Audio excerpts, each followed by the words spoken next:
Hello, I'm Paul, Mrs. Tallis. We're the publishers of Green Mantle magazine and our book, The Mountain and the Stream. And we've been asked to speak to you about Samhain and ancestor worship and how it affects us as animists. So that's what we're going to do. Ancestors and animism are pretty much inseparable, because right from the dawn of humanity, really, the spirits of the land and the spirits of the dead have been very close. And sometimes they even become the same thing. They become entangled so that you can't tell the difference in loads of stories right through medieval Europe. And there's even the idea that the kings who are buried in the barrows are meant to become the guardians of the land and at the same time ancestors, so that they're one and the same thing. I do want to make sure everybody understands what ancestors are. I'm sure you all do, but I did see a comment recently, a post online from a poor woman who had a very unfortunate relationship with her family and felt she couldn't celebrate Samhain and honor her ancestors because she didn't like any of them.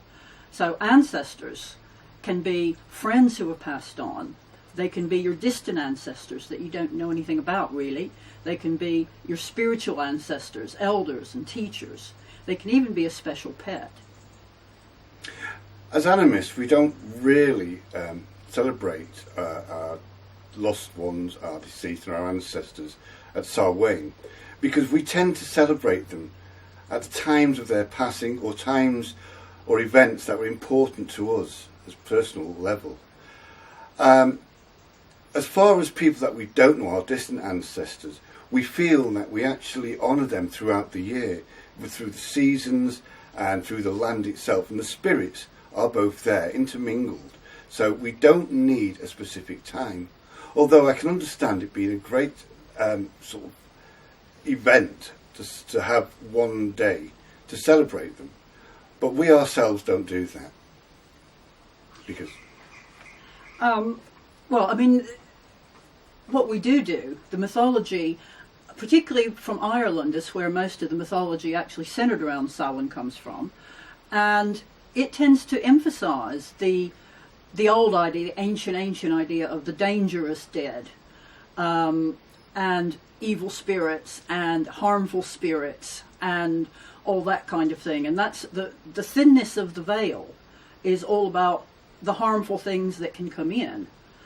And so we tend to centre more on repelling the harmful things, and this can be by having lots of festivities, by dressing up and decorating in ways to repel the spirits or to mock the spirits, and that's kind of the origin of the Halloween as we know it today, and we kind of go more that way. We both suffer from SAD at this time of year, and so we don't find it particularly helpful to think about our beloved dead, but we use it as a way of looking at how to repel those influences of the darkness that are not happy for us, and also to use the darkness to bring in what light we can, but to use the darkness in those healthy ways that paganism teaches us about, for inspiration and contemplation. Paul has also got other connections from the traditional farm he worked on in the 80s. When I was working on the farm, Samhain was celebrated, but it was never a celebration of ancestors or the dead, although death and rebirth do come into it. It was basically a celebration of the end of the farming year. The harvest is in, the food is there, we're all preparing for a nice rest over the winter months before we start again in the spring. So what we have is a respite from the work, from the actual seasons, where we rest, a kind of a spiritual hibernation. So although there is no death, there is a sort of a symbolic death in the field.